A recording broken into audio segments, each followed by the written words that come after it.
Well, I'd strongly recommend that they do use Welsh because although the population of Wrexham is perhaps only 10% Welsh speaking, there's a pride and an interest in the language, and we are happy to help local businesses. We've done so.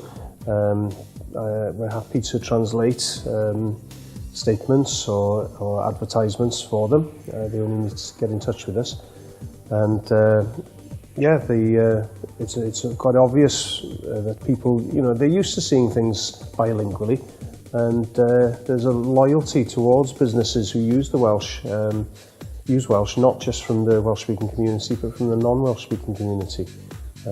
Because, for example, they come here to watch rugby and football, and the commentary's in Welsh, and they're very happy with that. I haven't had a word of criticism about that. They're happy to come.